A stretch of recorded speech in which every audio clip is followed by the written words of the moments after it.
not thinking about something that you care about so much. But if you care about it and it's not working, then without meaning to, you're thinking thoughts in opposition to your own desire.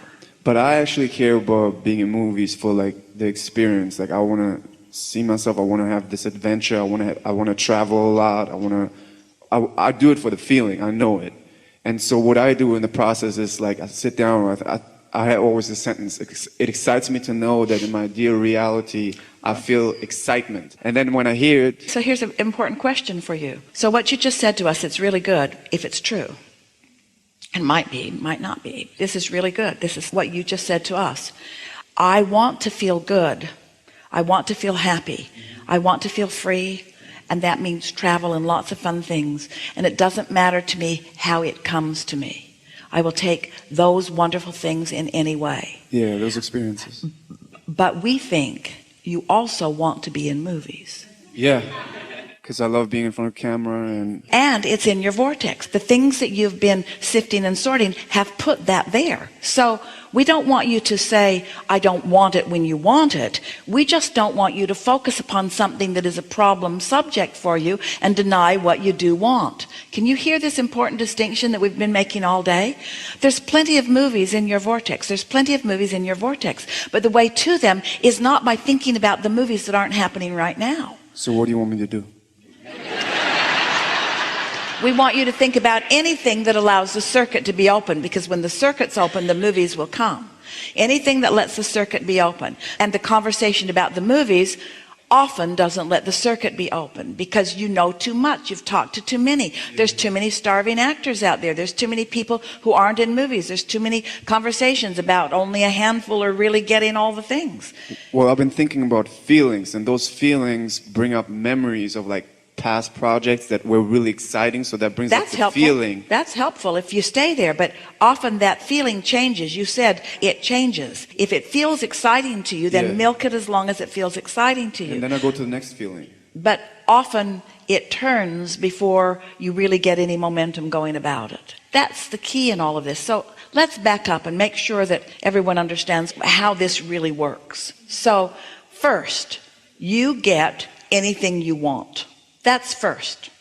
Next, you've put pieces of it, some big pieces and some small pieces, into this vortex. And so not only do you get what you want, but your inner being and a whole lot of non-physicals know what it is you want, where what you want is, and where you are in relationship to what you want. It's not just that you get what you want. Here's why. You get what you want because you've already put a vibrational version of it, and there are non-physical energies, the energies that create worlds, who are on it. Do you believe that? Do you believe that what you want is being tended to?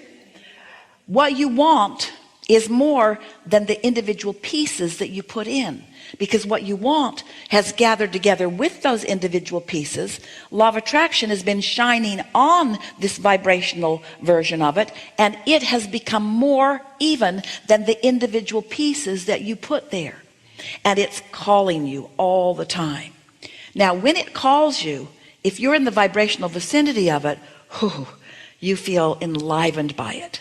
But if you're not in the vibrational vicinity of it, it feels like a nagging wife or a nagging mother. It feels like somebody trying to get you to do something that you're not ready to do. It's almost like go away and leave me alone if you're really not a vibrational match to it.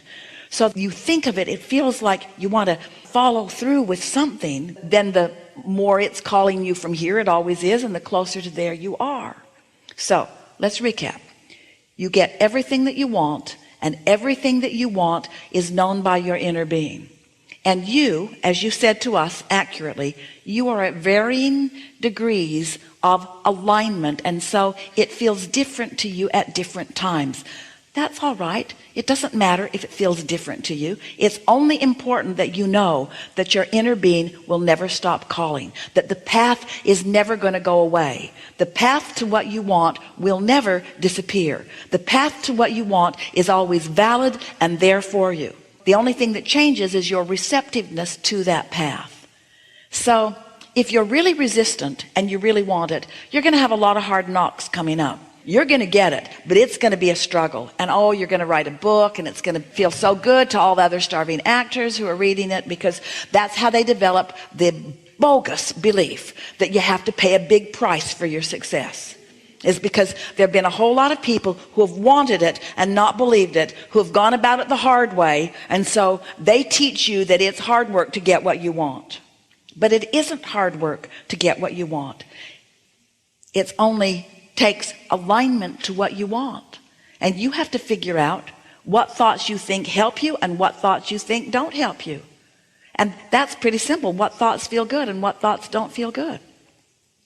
So sometimes the thought of that wonderful time you were having when you were involved in a project feel good to you, and sometimes they don't. See if you can identify what makes the difference. The thought that feels good because the thought that doesn't feel good feels not good because I'm on a certain vibrational level, and the thought is the next one. But it's easier than that. It's like the thought that feels good was all of a sudden, seemingly out of the blue, you got the call, and the feeling of elation about that. Yes, that thought feels good. And every time you think that thought, it helps you. Every time you isolate that part of your life experience and you think about that moment in time, it helps you. It opens a circuit. So if you could think that 100 times a day, you'd open that circuit 100 times a day, and that would make a difference in what unfolds to you. But then what thought doesn't feel good? Project didn't continue, or the casting directors always say, oh, you still have a little bit of an accent. You're not quite right for this. And how does that feel? That feels like shutting down. So every time you think that thought, boom, close the circuit. Every time you think that thought, boom, close the circuit. So do you have the ability to choose the better feeling of those two thoughts? Yeah. You do. And that's all there is to this. Do you have the ability to think about your lover coming or think about your lover staying away forever? It's your choice. You get to choose. And if you're choosing by how it feels now you're choosing open circuit, closed circuit, open circuit, closed circuit, open circuit, closed circuit.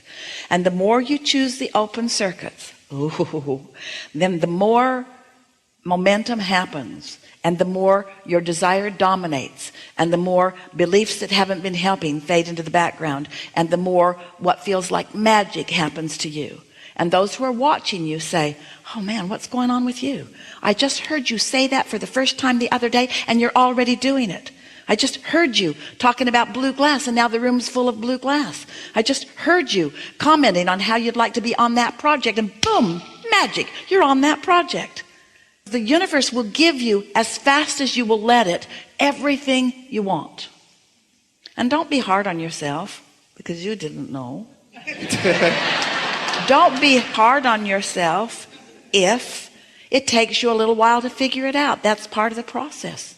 It is so much more fun to know that you want something and know you're not a match to it, and then deliberately improve your matchiness, and at the same time notice the response from the universe until you have an absolute, undeniable understanding of the correlation between what that thought felt like and what happened next, because that gives you such a feeling of empowerment.